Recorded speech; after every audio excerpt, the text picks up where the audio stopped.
Hey, what's happening? What's going on, everybody?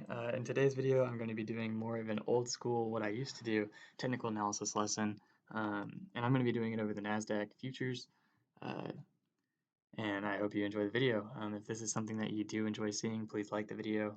Also, go ahead and subscribe to this channel down below. That keeps me motivated to keep putting out more content for you. So, right now, what we're doing is we're looking at the NASDAQ E-mini futures on a 4-hour chart. I outlined most of this in my Telegram group, which is currently closed. It's free, it's just closed right now. And I started this basically outlining it right here before this low had been made. And so I'm just going to try and talk through what I did, what I saw, and kind of what led me down this path into calling out this bottom right here. So first off, I did everything starting on the daily. So here we go. I marked these levels on the daily. The blue lines are daily levels that were marked.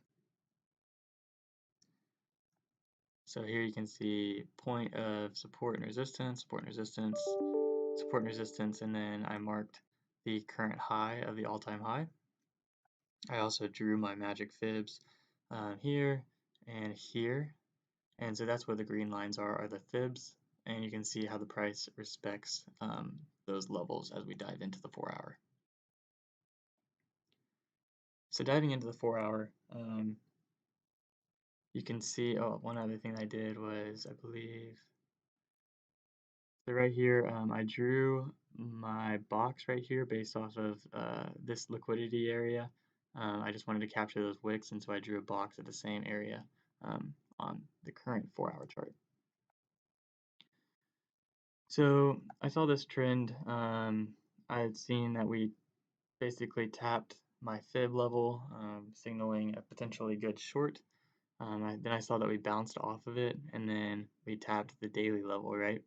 So what I was expecting next was a lower low, and I wanted to see us get back into that liquidity area from before, which is why I put the box here with lower low, right?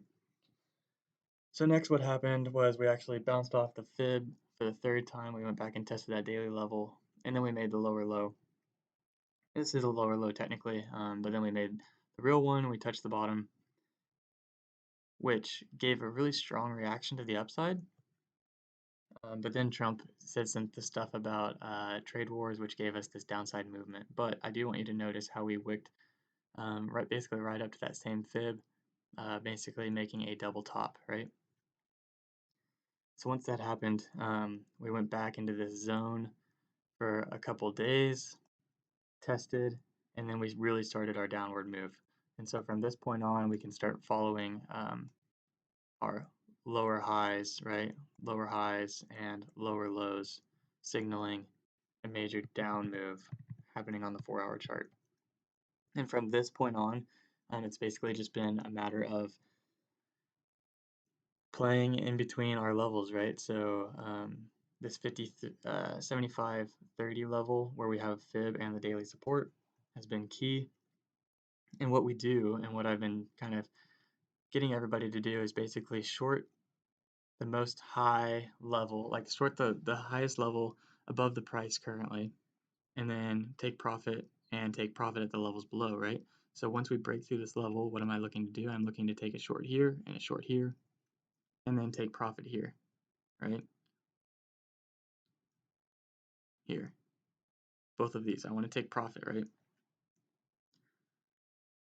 Once I take profit on the fib, I might retrace a little bit, try and find an intraday level here for another short, write it back down, take profit, take profit, take profit, that type of idea. Now, the thing to be noticing now is that we stopped making lower lows and we started making higher lows, right? So that signals the downtrend is done. We broke this trend line, which was exploded up, right? And so now what we're looking for is a higher high or a lower low, signaling that this downtrend is done, right? So that's what we're looking for on the NASDAQ right now. The market was looking good today, then it got rejected down at the close, but that's just kind of a Friday thing. So we're going to see how we react to this 75.30 range.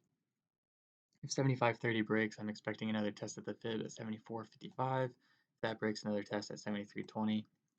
and then if that breaks, then a test down to 7,000, right? If 7530 holds, then I'm expecting a test up into 7660, and then we're going to get back into this consolidation area up at the top near all-time highs.